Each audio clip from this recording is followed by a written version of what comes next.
بسم اللہ الرحمن الرحیم۔ تاریخ اسلام، مصنف مولانا اکبر شاہ نجیب آبادی۔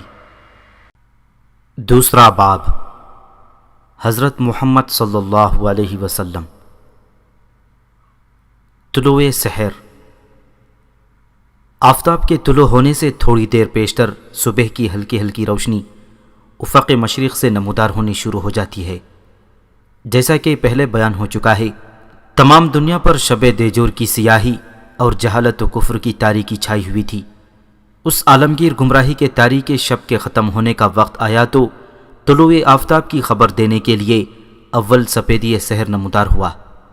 ملک عرب میں جو مرکز تاریکی بنا ہوا تھا اور جس کے ریگستانوں میں شرک و عصیان کی آندھیاں چل رہی تھیں، خود بخود ایسے نشانات ظاہر کرنے لگے جن سے ثابت ہوتا تھا کہ اس ملک میں آفتاب رسالت طلوع ہونے اور ہدایت کا چشمہ پھوٹنے والا ہے۔ اقوام عرب ہزارہ سال سے ذلت و مسکنت اور جہالت و گمراہی کی زندگی بسر کر رہی تھیں، لیکن بعثت نبوی صلی اللہ علیہ وسلم نہیں بلکہ پیدائش نبوی صلی اللہ علیہ وسلم کے وقت سے قبائل عرب میں شریفانہ جذبات اور برے کاموں سے نفرت پیدا ہونے لگی تھی۔ ورقہ بن نوفل بن اسد بن عبد العزا، عثمان رضی اللہ تعالیٰ عنہ بن حویرث بن اسد وزید بن عمرو بن نفیل، عمر بن خطاب رضی اللہ تعالیٰ عنہ، عبید اللہ بن جحش وغیرہ کئی شخص ایک جگہ جمع ہوئے اور اپنے عقائد و اعمال پر غور کرنے لگے۔ بالآخر سب نے متفقہ طور سے پتھروں اور بتوں کی پرستش سے بیزاری ظاہر کی اور مختلف مقامات کی طرف دین ابراہیمی کی جستجو میں نکل کھڑے ہوئے۔ ورقہ بن نوفل نے دین مسیحی اختیار کر لیا اور بڑی محنت و توجہ سے توریت و انجیل وغیرہ اہل کتاب کی کتابیں پڑھیں۔ عبید اللہ بن جحش اپنے خیال پر قائم یعنی دین حنیف کی جستجو میں مصروف رہا، یہاں تک کہ اسلام کا ظہور ہوا اور اس نے اسلام قبول کر لیا۔ حبش کی طرف ہجرت کی، وہاں جا کر نصرانیت کی طرف مائل ہوا۔ عثمان رضی اللہ تعالیٰ عنہ بن حویرث قیصر روم کے پاس جا کر نصرانی ہو گیا۔ زید بن عمرو نے نہ تو یہود و نصارہ کا مذہب اختیار کیا نہ بت پرستی کی، خون اور مردہ جانوروں کو اپنے اوپر حرام کیا، قطع رحمی اور خون ریزی سے پرہیز کر لیا۔ جب کوئی شخص ان سے دریافت کرتا تو کہتے کہ میں رب ابراہیم کی پرستش کرتا ہوں، بتوں کی برائیاں بیان کرتے اور اپنی قوم کو نصیحت و ملامت کرتے۔ اکثر ان کی زبان پر یہ لفظ جاری ہوتے، اے اللہ، اگر میں اس بات سے واقف ہو جاتا کہ کس طرح تیری عبادت کی جائے تو میں ضرور تیری عبادت کرتا اور تیری رضامندی حاصل کرتا، لیکن میں تو تیری رضا کی راہوں سے ناواقف ہوں، یہ کہتے اور سجدے میں چلے جاتے۔ کاہنوں اور منجموں نے بھی یہ کہنا شروع کر دیا کہ ملک عرب میں ایک عظیم الشان نبی پیدا ہونے والا ہے اور بہت جلد اس کی حکومت ظاہر ہوا چاہتی ہے۔ ملک عرب میں جیسا کہ اوپر بیان ہو چکا ہے، یہودی بھی آباد تھے اور نصارہ بھی۔ علماء یہود نے بھی اور علماء نصارہ نے بھی توریت و انجیل کی بشارتیں بیان کرنی اور لوگوں کو سنانی شروع کر دیں کہ نبی آخر الزماں ملک عرب میں عنقریب ظاہر ہوا چاہتے ہیں۔ چند روز کے لیے ملک یمن پر شاہ حبش کا قبضہ ہو گیا تھا۔ عبد المطلب کے زمانے میں بھی یمن کا علاقہ شاہ حبش کے ماتحت تھا۔ اس زمانے میں شاہ حبش کی جانب سے ابرہ الاشرم یمن کا صوبے دار تھا۔ اس نے یمن میں ایک معبد تیار کیا اور اہل عرب کو ترغیب دی کہ بجائے کعبے کے اس یمن کے مندر کا رخ کیا کریں، لیکن اس کو اپنی اس تحریک میں کامیابی نہ ہوئی، بلکہ ایک عرب نے موقع پا کر اس مندر میں اس کی تذلیل کے لیے پاخانہ کر دیا۔ ابرہہ نے جوش انتقام میں مکے پر چڑھائی کی اور اس ارادے سے روانہ ہوا کہ خانہ کعبہ کو مسمار کر دوں گا۔ اس کی فوج میں ہاتھی بھی تھے، اس لیے مکہ والوں نے اس فوج کا نام اصحاب الفیل اور اس سال کا نام عام الفیل رکھا۔ مکے کے قریب پہنچ کر ابرہہ نے جب مقام کیا تو قریش مکہ اس فوج کے آنے کی خبر سن کر خوفزدہ ہوئی، لیکن ان میں اس فوج کے مقابلے کی طاقت نہ تھی۔ سب نے مل کر سردار قریش یعنی عبد المطلب سے استدعا کی کہ آپ ابرہہ کے پاس جائیں اور کوئی صورت بہتری کی نکالیں۔ چنانچہ عبد المطلب ابرہہ کے پاس پہنچے۔ اس نے جب ان کی شریف وجیہہ صورت دیکھی اور ان کی نجابت و سرداری کا حال سنا تو بہت متاثر ہوا اور عزت کے مقام پر بٹھایا اور آنے کا مقصد دریافت کیا۔ عبد المطلب نے کہا کہ آپ کے لشکر نے میرے 40 یا 200 اونٹ پکڑ لیے ہیں، وہ مجھے دلوائے جائیں۔ ابرہہ نے کہا کہ میں تم کو بہت عقل مند اور ذی ہوش شخص سمجھتا تھا، لیکن میرا خیال غلط نکلا۔ تم کو معلوم ہے کہ میں خانہ کعبہ کو مسمار کرنے آیا ہوں۔ تم نے اپنے اونٹ لینے کی کوشش کی، لیکن خانہ کعبہ کے بچانے کی کوئی تدبیر نہ کی۔ عبد المطلب نے فوراً برجستہ جواب دیا، میں تو صرف اونٹوں کا مالک ہوں، مگر اس گھر کا بھی ایک مالک ہے، وہ اپنے گھر کی خود حفاظت کرے گا۔ ابرہہ اس جواب کو سن کر برہم ہوا اور اس نے کہا کہ اچھا، میں دیکھوں گا کہ رب البیت مجھ کو کس طرح روکتا ہے اور کعبے کی حفاظت کرتا ہے۔ چنانچہ اس کے لشکر پر تباہی آئی اور وہ سب کعصف مأکول ہو گئے۔ ابرہہ اور اس کے لشکر کا عبد المطلب کے اس جواب کے بعد اس طرح تباہ و برباد ہونا ملک عرب کے لیے ایک نہایت عظیم الشان واقعہ تھا، جس نے سب کے دلوں میں ہیبت الہی قائم کر دی اور اکثر لوگوں کو ظلم و ستم اور قتل و غارت میں تعامل ہونے لگا۔ مذکورہ واقعے اصحاب فیل کے بعد ہی ملک یمن کی حکومت شاہ حبش کے قبضے سے نکل گئی اور سیف بن ذی یزن یمن پر قابض و متصرف ہوا۔ عبد المطلب چند شرفائے قریش کو ہمراہ لے کر سیف کو حکومت یمن کی مبارکباد دینے کے لیے گئے۔ سیف بن ذی یزن نے اپنے علم و واقفیت کی بنا پر عبد المطلب کو خوشخبری سنائی کہ نبی آخر الزماں، جس کا تمام ملک اور ہر قوم کو انتظار ہے، تمہاری اولاد سے ہوگا۔ اس بات کی عام طور پر شہرت ہوئی۔ تمام شریک وفد شرفا کو اس بات کا اندیشہ ہوا کہ وہ نبی ہماری اولاد سے ہوگا۔ اب لوگ اہل کتاب کے احبار و رہبان کے پاس جا جا کر نبی آخر الزماں کے حالات اور علامات دریافت کرنے لگے۔ امیہ بن ابی کو یہ خیال ہوا کہ وہ نبی شاید میں ہوں گا، چنانچہ وہ ابو سفیان بن حرب کے ساتھ ملک شام کی طرف گیا اور کسی رہبان کی خدمت میں حاضر ہو کر اپنی نسبت دریافت کیا، مگر وہاں سے مایوس کن جواب ملا۔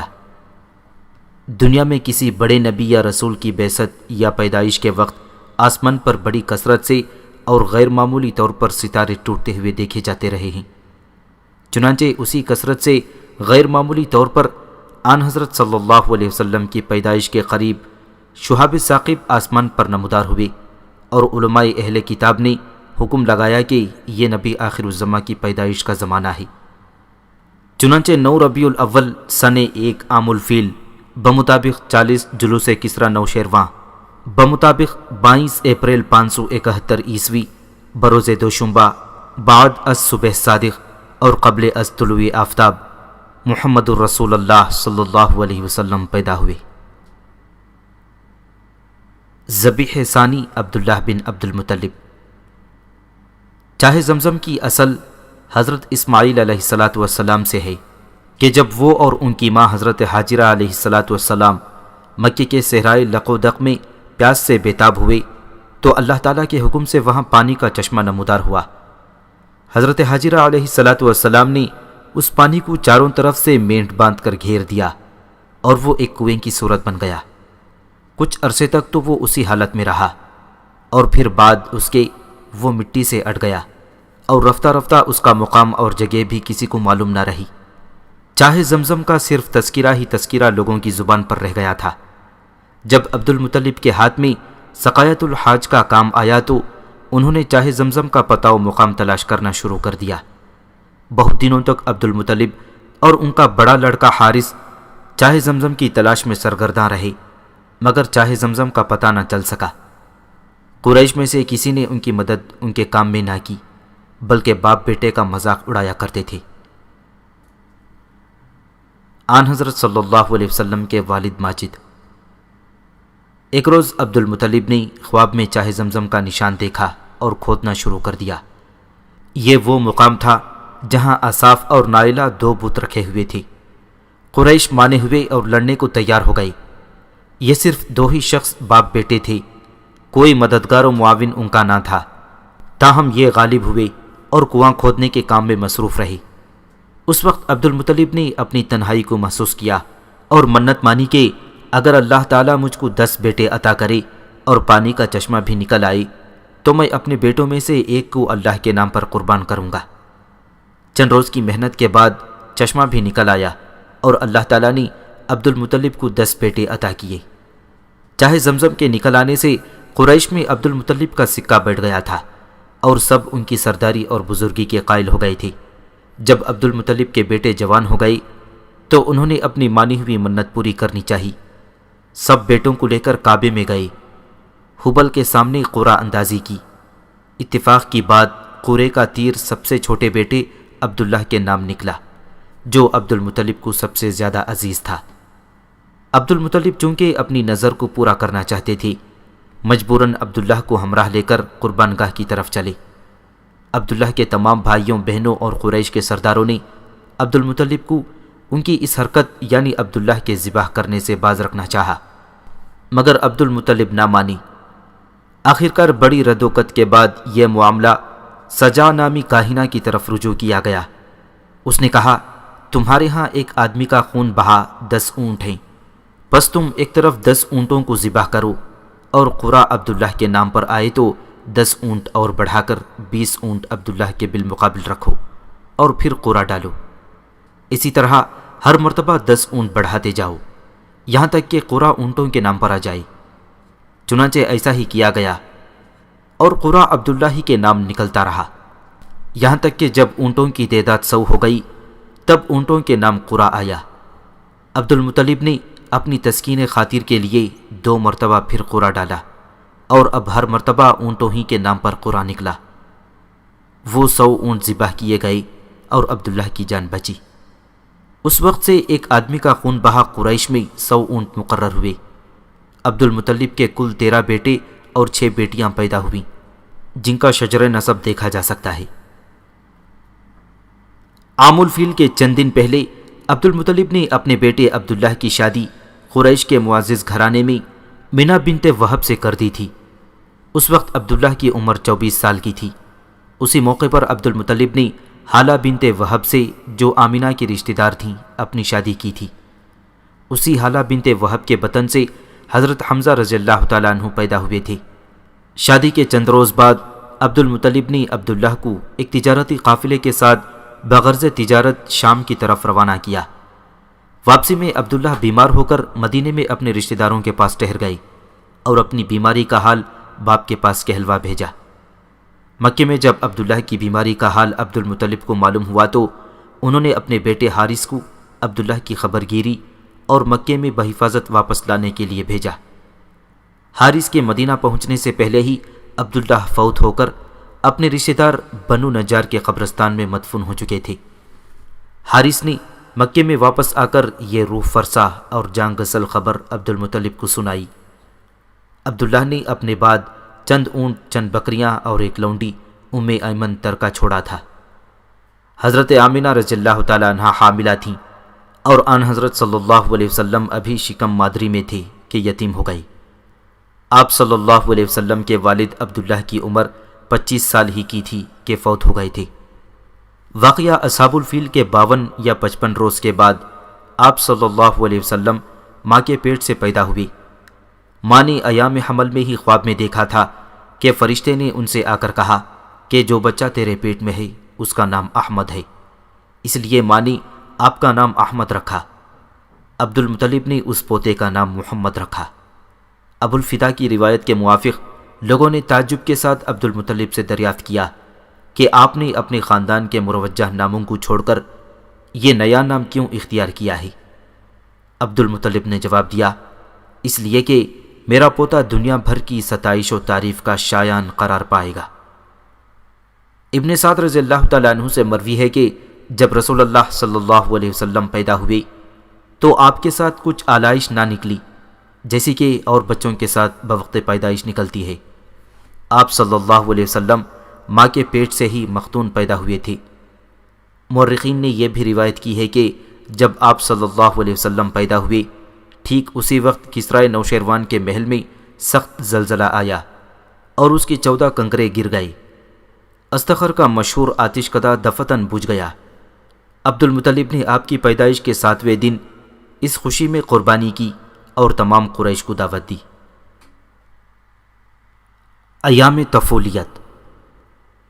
ابتدا بعد ولادت 7 روز تک صوبیانی جو ابو لہب بن عبد المطلب کی آزاد کردہ لونڈی تھی رسول اللہ صلی اللہ علیہ وسلم کو دودھ پلایا۔ رسول اللہ صلی اللہ علیہ وسلم کے چچا حضرت حمزہ رضی اللہ تعالیٰ عنہ کو بھی صوبیہ نے دودھ پلایا تھا، اس لیے مسروق بن صوبیہ اور حضرت حمزہ رضی اللہ تعالیٰ عنہ آپ صلی اللہ علیہ وسلم کے رضائی بھائی تھے۔ 8ویں دن شرفائے عرب کے دستور کے موافق آپ صلی اللہ علیہ وسلم قوم حوازن کے قبیلہ بنی سعد کی ایک خاتون حلیمہ کے سپرد کیے گئے کہ بطور داعیہ آپ صلی اللہ علیہ وسلم کو دودھ پلائیں اور اپنے پاس رکھ کر پرورش کریں۔ شرفائے عرب اس لیے اور بھی اپنے بچوں کو ان بدوی عورتوں کے سپرد کرتے تھے کہ جنگل کی کھلی اور آزاد آب و ہوا میں رہ کر بچے تندرست اور مضبوط ہو جائیں، نیز ان کی زبان زیادہ فصیح اور عمدہ ہو جائے، کیونکہ بدوؤں کی زبان شہریوں کے مقابلے میں زیادہ صاف، خالص اور فصیح ہوتی تھی۔ حلیمہ سعدیہ سال میں 2 مرتبہ یعنی ہر چھٹے مہینے آپ صلی اللہ علیہ وسلم کو مکے میں لا کر آپ صلی اللہ علیہ وسلم کی والدہ آمنہ اور آپ کے دادا عبد المطلب کو دکھا جاتی تھیں۔ آپ صلی اللہ علیہ وسلم نے 2 برس کی عمر تک حلیمہ سعدیہ کا دودھ پیا اور 2 برس تک اور یعنی 4 سال کی عمر تک حلیمہ سعدیہ کے گھر قبیلہ بنی سعد میں پرورش پاتی رہی۔ جب آپ کی عمر 4 برس کی ہو گئی تو آپ کی والدہ آمنہ رضی اللہ تعالیٰ عنہ نے اپنے پاس مکے میں رکھ لیا۔ 2 برس کے بعد جبکہ آپ صلی اللہ علیہ وسلم کی عمر 6 سال کی تھی تو آپ صلی اللہ علیہ وسلم کو ہمراہ لے کر اپنے عزیز و اقارب سے ملنے مدینہ منورہ کی طرف تشریف لے گئے۔ 1 مہینہ رہ کر وہاں سے واپسی کے مقام پر ابوا میں پہنچ کر حالت مسافری میں بی بی آمنہ کا انتقال ہو گیا اور آپ صلی اللہ علیہ وسلم کی پرورش و نگرانی کا کام آپ کے دادا عبد المطلب نے اپنے ذمے لیا۔ بعض روایت سے یہ بات ثابت ہوتا ہے کہ آن حضرت صلی اللہ علیہ وسلم 4 برس نہیں بلکہ 5 سال قبیلہ بنی سعد میں حلیمہ سعدیہ کے گھر رہے اور اپنی والدہ کے پاس صرف 1 ہی سال یا 1 سال چند ماہ رہنے کا آپ صلی اللہ علیہ وسلم کو موقع ملا تھا۔ آپ کی عمر قریباً 5 سال کی تھی اور آپ اپنے رضائی بھائی بہنوں یعنی حلیمہ کے بچوں اور بنی سعد کے ہم عمر لڑکوں کے ساتھ گھر سے باہر بکریاں چرا رہے تھے کہ واقعہ شق صدر وقوع میں آیا۔ سیرہ ابن حشام کی روایت کے موافق حلیمہ بنت ابو زویب اس واقعے کو اس طرح بیان کرتی ہیں کہ ایک روز میرے دونوں بچے ڈرتے ہوئے میرے پاس آئی اور کہا کہ دونوں سفید پوش آدمی ہمارے قریشی بھائی کو پکڑ کر لے گئے اور ان کا سینہ چاک کر ڈالا۔ میں اور میرا شوہر حارث بن عبد العزیٰ دونوں اس مقام پر گئے، دیکھا کہ خوف کے مارے آپ کا رنگ فق ہے۔ میں نے دوڑ کر آپ کو گلے لگایا اور حال دریافت کیا تو آپ صلی اللہ علیہ وسلم نے فرمایا کہ 2 سفید پوش آدمی میرے پاس آئی اور مجھے چت لٹا کر میرا سینہ چاک کیا، میرا دل نکالا، پھر اس میں سے کوئی چیز نکالی۔ حلیمہ نے دیکھا تو کسی زخم یا خون کا نشان نہ تھا۔ انہوں نے یہ سمجھ کر کہ اس لڑکے پر کسی جن وغیرہ کا کوئی اثر ہو گیا ہے، آپ صلی اللہ علیہ وسلم کو دیر تک اپنے پاس رکھنا مناسب نہ سمجھا اور آپ کو اپنی والدہ کے پاس مکے میں لا کر تمام کیفیت سنا دی اور اپنا خیال ظاہر کیا کہ اس لڑکے پر کسی جن کا اثر ہو گیا ہے۔ حضرت آمنہ نے سن کر فرمایا کہ نہیں، کوئی فکر کی بات نہیں ہے، میرا یہ بیٹا دنیا میں عظیم الشان مرتبہ پانے اور غیر معمولی انسان بننے والا ہے، یہ ہر آفت اور ہر صدمے سے محفوظ رہے گا اور اللہ تعالیٰ اس کی حفاظت کرے گا، کیونکہ جب یہ میرے پیٹ میں تھا تو ایام حمل میں نے بہت سی بشارتیں خواب میں فرشتوں سے سنی اور اس کی بہت سی کرامات دیکھی ہیں۔ صحیح مسلم میں انس بن مالک رضی اللہ تعالیٰ عنہ سے روایت ہے کہ ایک روز جب آپ صلی اللہ علیہ وسلم مکے میں لڑکوں کے ساتھ کھیل رہے تھے، حضرت جبرائیل علیہ السلام آپ صلی اللہ علیہ وسلم کے پاس آئے، آپ کا دل چیرا اور ایک قطرہ نکال کر کہا کہ یہ شیطان کا حصہ تھا۔ بعد اس کے آپ صلی اللہ علیہ وسلم کا دل سونے کے تشت میں آب زمزم سے دھویا، پھر اسے جہاں رکھا ہوا تھا وہاں رکھ دیا۔ عبد المطلب کی وفات۔ 2 برس تک عبد المطلب کی سرپرستی و نگرانی میں پرورش پا کر آپ صلی اللہ علیہ وسلم 8 سال کی عمر کو پہنچے تھے کہ عبد المطلب کا بھی انتقال ہو گیا۔ اب عبد المطلب کا جنازہ اٹھا تو آپ صلی اللہ علیہ وسلم چشم پر آب جنازہ کے ساتھ تھے۔ عبد المطلب نے مرنے سے پہلے آپ کے متعلق یہ انتظام کر دیا تھا کہ آپ کو اپنے بیٹے ابو طالب کی کفالت میں دے کر خاص طور پر وصیت کی تھی کہ اس لڑکے یعنی اپنے بھتیجے کی خبر گیری میں کوتاہی نہ کرنا۔ آپ کے اور بھی چچا یعنی عبد المطلب کے بیٹے موجود تھے، لیکن عبد المطلب نے جو بہت ہی ذی ہوش انسان تھے، آپ کو ابو طالب کے سپرد اس لیے کیا تھا کہ ابو طالب اور عبداللہ ایک ماں سے پیدا ہوئے تھے، لہٰذا ابو طالب کو اپنے حقیقی بھائی عبداللہ کے بیٹے سے زیادہ محبت ہو سکتی تھی۔ عبد المطلب کا یہ خیال بالکل درست ثابت ہوا اور ابو طالب نے باپ کی وصیت کو بڑی خوبی و جواں مردی کے ساتھ پورا کیا۔ ابو طالب کی کفالت۔ ابو طالب آن حضرت صلی اللہ علیہ وسلم کو اپنے بچوں سے بڑھ کر عزیز رکھتے اور کبھی آپ کو اپنی آنکھوں سے اوجھل نہ ہونے دیتے تھے، حتیٰ کہ رات کے وقت بھی اپنے پاس ہی سلاتے تھے۔ آپ کی طفولیت کا زمانہ عرب کے دوسرے لڑکوں کی نسبت بہت ہی عجیب گزرا۔ آپ صلی اللہ علیہ وسلم کو لڑکوں میں کھیلنے اور آوارہ پھرنے کا مطلق شوق نہ تھا، بلکہ آپ صلی اللہ علیہ وسلم ان کی صحبت سے بیزار اور دور و نفور میں ہی رہتے اور خلوت کو زیادہ پسند کرتے تھے۔ اللہ تعالیٰ نے آپ صلی اللہ علیہ وسلم کو ہر بری خصلت اور خسیس عادت سے محفوظ و مامون رکھا۔ ایک مرتبہ کا ذکر ہے کہ آپ صلی اللہ علیہ وسلم چند نوجوانان قریش کے ساتھ کسی شادی کی مجلس میں جانے اور شریک ہونے کے لیے مجبور ہو گئے، جہاں رقص و سرور کا ہنگامہ بھی تھا۔ جو ہی آپ مجلس میں داخل ہوئے، آپ صلی اللہ علیہ وسلم کو یکایک نیند آ گئی۔ تمام رات اسی طرح سوتے رہے، یہاں تک کہ رات ختم ہونے پر مجلس برخاست ہوئی اور لوگ منتشر ہو گئے۔ تب کہیں آپ صلی اللہ علیہ وسلم کی آنکھ کھلی اور اس طرح آپ مکروہات مجلس میں کوئی حصہ نہ لے سکے۔ آپ صلی اللہ علیہ وسلم کی عمر غالباً 7 برس کی تھی۔ قریش مکہ نے خانہ کعبہ کی تعمیر، جس کو سیلاب نے نقصان پہنچا دیا تھا، دوبارہ شروع کی۔ اس تعمیر کے وقت آپ صلی اللہ علیہ وسلم بھی پتھر ڈھوتے اور اٹھا اٹھا کر معماروں کو دیتے تھے۔ آپ نے تہبند باندھ رکھا تھا، جو چلنے پھرنے اور پتھر اٹھا کر لے جانے میں کسی قدر دقت پیدا کرتا تھا۔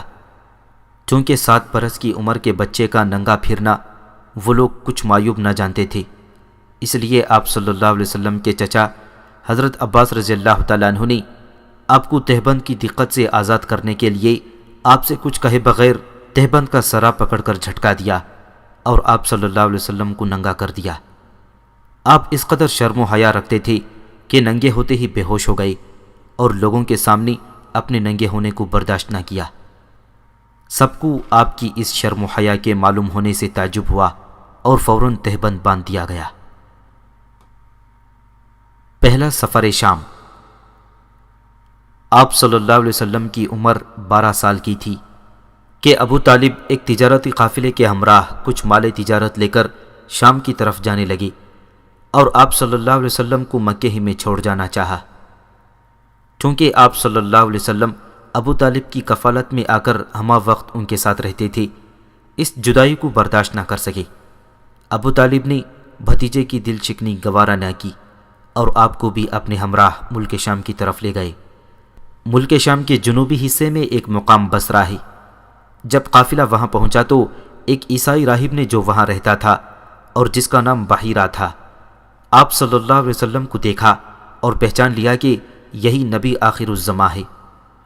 بحیرہ ابو طالب کے پاس آیا اور کہا کہ یہ تمہارا بھتیجا نبی مبعوث ہونے والا ہے، اس کے اندر وہ علامات موجود ہیں جو نبی آخر الزماں کے متعلق توریت و انجیل میں لکھی ہیں، لہذا مناسب ہے کہ تم اس کو آگے نہ لے جاؤ اور یہودیوں کے ملک میں داخل نہ ہو، مبادا اس کو کوئی غضب نہ پہنچے۔ ابو طالب نے بحیرہ کی یہ باتیں سن کر اپنا مال جلدی جلدی وہیں فروخت کر دیا اور آپ صلی اللہ علیہ وسلم کو لے کر مکہ مکرمہ کی طرف واپس چلے آئے۔ ابو طالب کو باوجود اس کے کہ ملک شام کے شہروں میں داخل نہیں ہوئے، اس سفر میں بہت منافع ہوا۔ ایک روایت میں یہ بھی مذکور ہے کہ ابو طالب نے بحیرہ راہب کی باتیں سن کر آپ صلی اللہ علیہ وسلم کو وہیں سے مکے کی طرف واپس بھجوا دیا اور خود قافلے کے ہمراہ آگے چلے گئے۔ حرب فجار یعنی پہلی شرکت جنگ۔ مقام عکاظ میں بڑا بھاری میلہ لگتا تھا۔ اس میلے میں مشاعرے منعقد ہوتے تھے۔ گھوڑ دوڑ ہوتی تھی، پہلوانوں کی کشتیاں اور فنون سپاہ گیری کے دنگل بھی ہوتے تھے۔ عرب کے تمام قبائل جنگجوئی میں حد سے بڑے ہوئے ہوتے تھے اور بات بات پر تلواریں کھینچ جاتی تھیں۔ عکاظ کے میلے میں کسی معمولی سی بات پر قبیلہ حوازن اور قبیلہ قریش کے درمیان چھیڑ چھاڑ شروع ہو گئی۔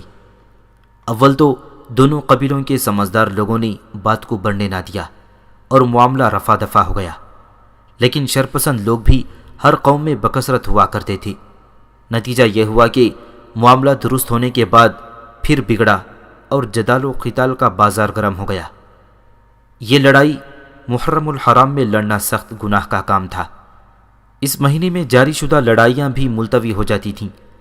یہ لڑائی 4 بڑی بڑی لڑائیوں کا ایک سلسلہ تھی اور ہر پہلی لڑائی دوسری لڑائی سے زیادہ سخت و شدید ہوتی تھی، کیونکہ قبیلہ حوازن کے ساتھ قیس اعلان کے دوسرے تمام قبائل اور قریش کے ساتھ کنانہ کے تمام قبائل ایک بعد دیگرے شامل ہوتے گئے اور یہ لڑائی ترقی کر کے قبائل قیس اور قبائل کنانہ کی لڑائی بن گئی۔ آخری چوتھی لڑائی نہایت ہی سخت اور زبردست لڑائی تھی، جس میں بعض سرداروں نے خود اپنے پاؤں میں اس لیے بیڑیاں ڈلوائی تھیں کہ میدان جنگ میں کسی طرح بھی بھاگ نہ سکیں۔ اسی آخری چوتھی لڑائی میں پہلی مرتبہ آن حضرت صلی اللہ علیہ وسلم بھی مسلح ہو کر شریک جنگ ہوئے۔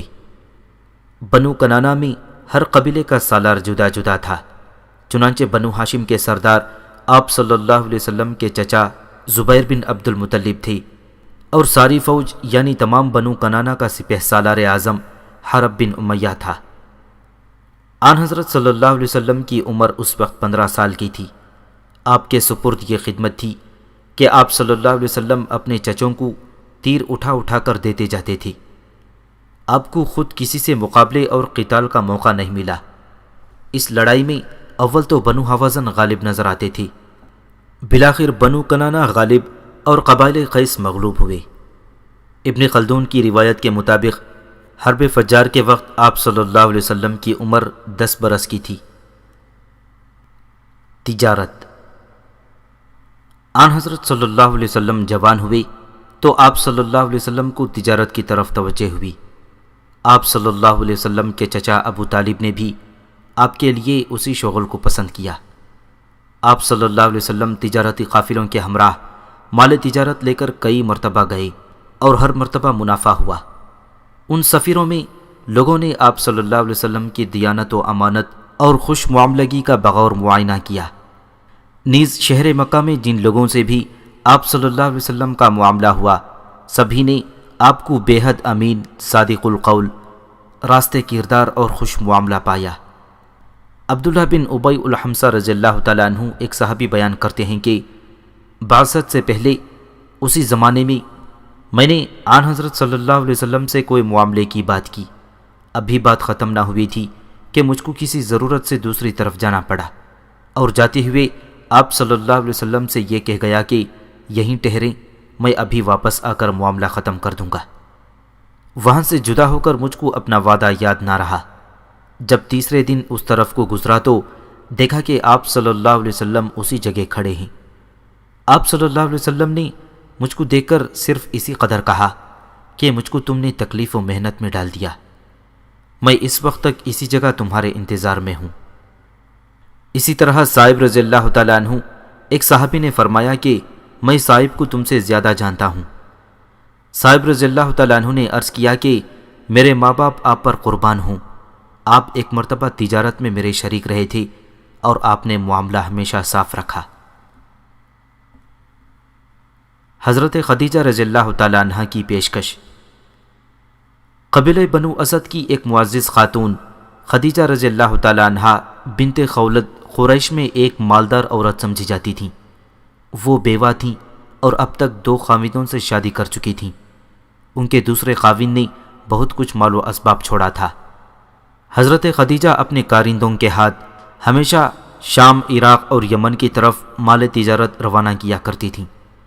آن حضرت صلی اللہ علیہ وسلم کی دیانت و امانت کا شہرہ سن کر انہوں نے اپنے بھتیجے قتیمہ کی معرفت اس امر کی خواہش ظاہر کی کہ آپ صلی اللہ علیہ وسلم ان کا مال تجارت لے کر شام کی طرف جائیں اور بطور کارندہ خدمات تجارت انجام دیں۔ آپ صلی اللہ علیہ وسلم نے اپنے چچا ابو طالب کے مشورے کے بعد اس خواہش کو منظور کر لیا، اور حضرت خدیجہ نے آپ صلی اللہ علیہ وسلم کے لیے معقول معاوضہ مقرر کر دیا۔ چنانچہ آپ خدیجہ کے محتمم مال تجارت ہو کر شام کی طرف روانہ ہوئے۔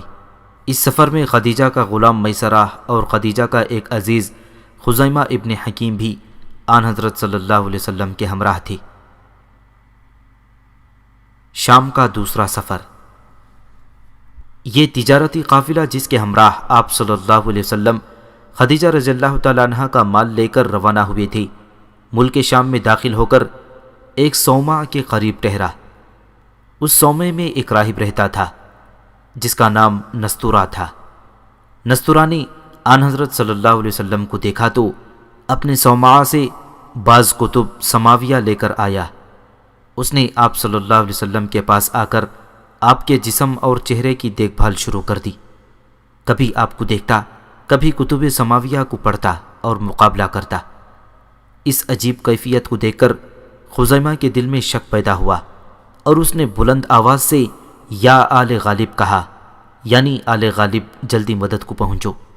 یہ آواز سن کر قافلے کے تمام قریش دوڑ پڑے۔ نستورہ اس طرح قریش کو آتے دیکھ کر وہاں سے بھاگا اور اپنے صومعہ کی چھت پر جا بیٹھا۔ وہاں سے قافلے والوں کو بتایا کہ خطرے کی کوئی بات نہیں تھی، میں اس شخص کو جو تمہارے ساتھ ہے کتب سماویہ کو دیکھ دیکھ کر معائنہ کر رہا تھا۔ نبی آخر الزماں کے جو علامات اور خد و خال ہماری کتابوں میں لکھے ہیں وہ سب اس میں موجود ہیں۔ یہ سن کر سب کو اطمینان ہوا۔ اس سفر میں بھی قافلے کا مال بہت منافع سے فروخت ہوا۔ اس طرح آپ کئی مرتبہ حضرت خدیجہ کا مال لے کر بحرین، یمن اور شام کی طرف گئے۔ ہر مرتبہ تجارت میں خوب نفع ہوا۔ پہلا نکاح۔ آپ صلی اللہ علیہ وسلم کی دیانت و امانت، خوش اخلاقی، پاک بازی، شرافت و نجابت وغیرہ حضرت خدیجہ رضی اللہ تعالیٰ عنہ سے پوشیدہ نہ تھیں۔ اگرچہ مکے کے شرفاء و عمرہ میں سے ہر ایک خدیجۃ الکبریٰ سے نکاح کا آرزومند تھا، مگر انہوں نے خود نفیسہ نامی عورت کے ذریعے اور دوسری روایت کے مطابق عاتکہ بنت عبد المطلب کے ذریعے آن حضرت صلی اللہ علیہ وسلم کی خدمت میں شادی کا پیغام بھیجا۔ آپ صلی اللہ علیہ وسلم کے چچا ابو طالب نے بھی اس رشتے کو منظور کر لیا۔ ابو طالب بھی نے خطبہ نکاح پڑھا۔ اس مجلس نکاح میں عمر بن اسد اور ورقہ بن نوفل وغیرہ خدیجۃ الکبریٰ رضی اللہ تعالیٰ عنہ کے تمام قریبی رشتہ دار، اسی طرح آپ کے رشتہ دار سب موجود تھے۔ نکاح کے وقت آپ کی عمر 25 سال تھی اور حضرت خدیجہ کی عمر 40 سال تھی۔ حضرت خدیجہ کے بطن سے آپ صلی اللہ علیہ وسلم کے 3 بیٹے اور 4 بیٹیاں پیدا ہوئیں۔ صادق اور امین کا خطاب۔ نہ صرف مکہ مکرمہ بلکہ تمام ملک عرب میں آپ صلی اللہ علیہ وسلم کی نیکی، خوش اتواری، دیانت، امانت اور راست بازی کی اس قدر شہرت ہو گئی تھی کہ لوگ آپ کو نام لے کر نہیں بلکہ صادق اور امین کہہ کر پکارتے تھے۔ تمام ملک عرب میں ایک آپ صلی اللہ علیہ وسلم ہی کی ذات تھی جو صادق اور امین کے قابل سمجھی جاتی تھی، اور انہی ناموں سے لوگ آپ صلی اللہ علیہ وسلم کو پہچانتے اور یاد کرتے تھے۔ مسز اینی بینسٹ ہندوستان میں تھیوسافیکل سوسائٹی کی پیشوا اور بڑی مشہور انگریز عورت ہے۔ وہ لکھتی ہے کہ پیغمبر اعظم یعنی آن حضرت صلی اللہ علیہ وسلم کی جس بات نے میرے دل میں ان کی عظمت و بزرگی قائم کی ہے وہ ان کی وہ صفت ہے جس نے ان کے ہم وطنوں سے الامین یعنی بڑا دیانتدار کا خطاب دلوایا۔ کوئی صفت اس سے بڑھ کر نہیں ہو سکتی، اور کوئی بات اس سے زیادہ مسلم اور غیر مسلم دونوں کے لیے قابل اتباع نہیں۔ ایک ذات جو مجسم صادق ہو، اس کے اشرف ہونے میں کیا شک ہو سکتا ہے؟ ایسا ہی شخص اس کے قابل ہے کہ پیغام حق کا حامل ہو۔ تجدید حلف الفضول۔ کسی پرانے زمانے میں ملک عرب کے بعض شخصوں نے مل کر آپس میں یہ عہد کیا تھا کہ ہمیشہ مظلوم کی طرفداری اور ظالم کا مقابلہ کریں گے۔ اس جماعت میں جس قدر اشخاص شامل تھے، اتفاقاً ان سب کے ناموں میں فضل کا لفظ آتا تھا، اسی لیے ان کے اس عہد کو حلف الفضول کے نام سے تعبیر کرنے لگے۔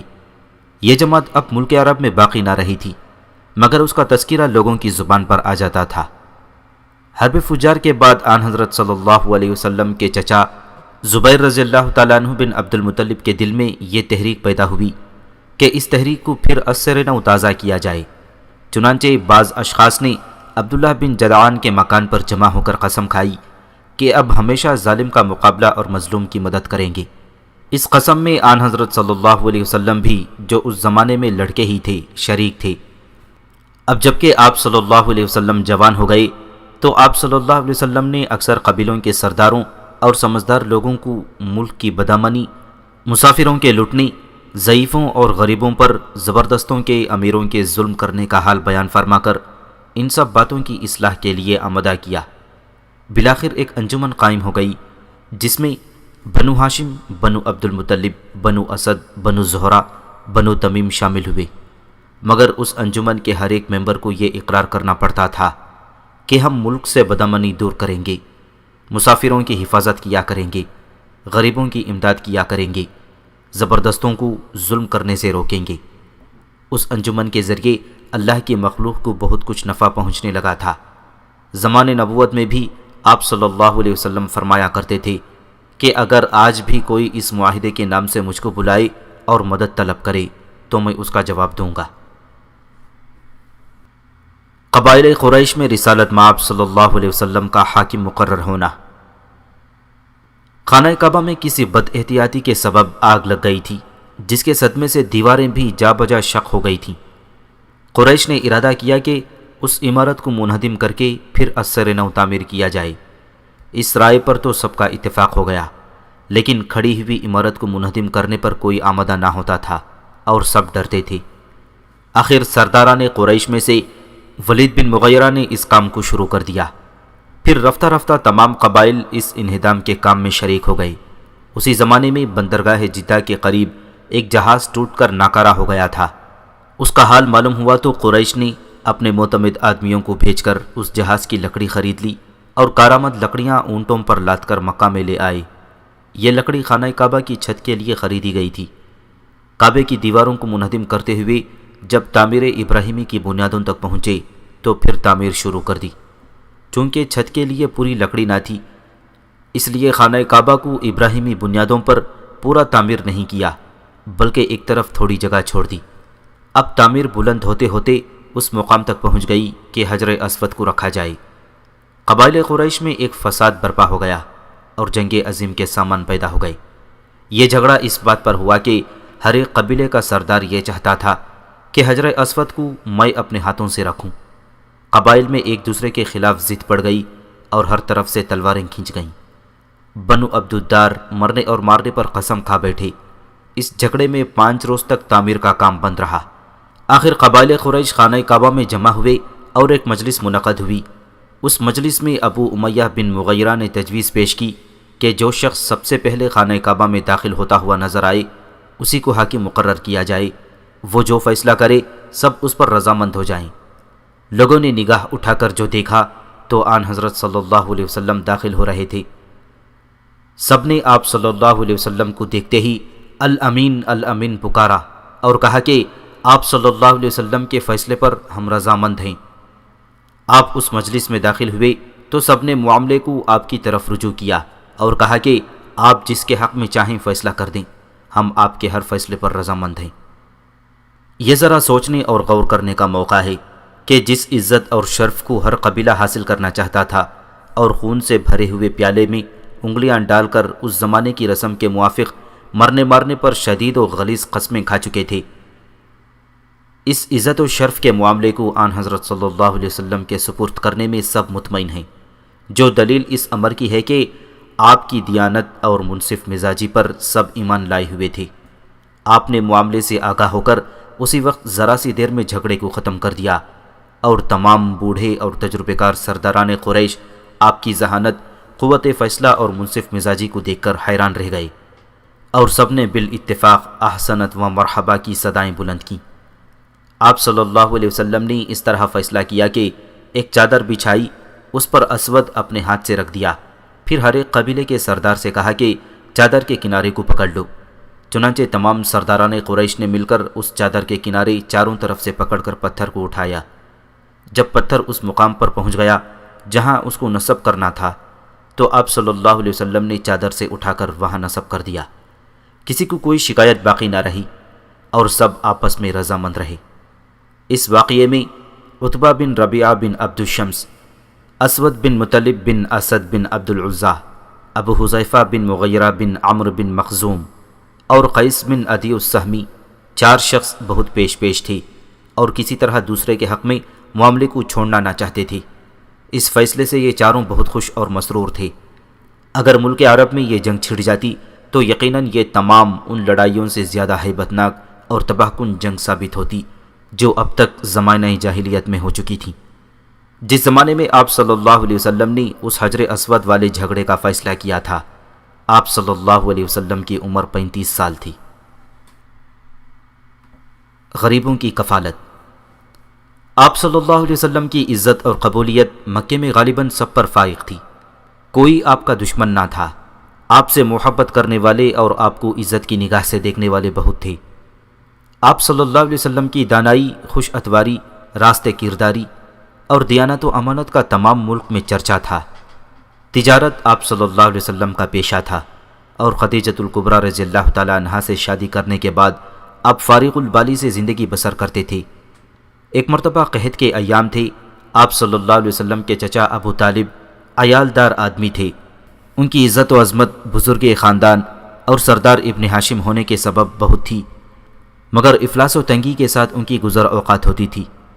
آن حضرت صلی اللہ علیہ وسلم نے ابو طالب کی تنگی کا حال دیکھ کر اپنے دوسرے چچا عباس بن عبد المطلب سے کہا کہ آج کل قحط کا زمانہ ہے اور ابو طالب کا کنبہ بڑا ہے، مناسب یہ ہے کہ ان کے ایک لڑکے کو آپ اپنے گھر لے آئیں اور ایک کو میں لے آؤں گا، اس طرح ان کا بوجھ ہلکا ہو جائے گا۔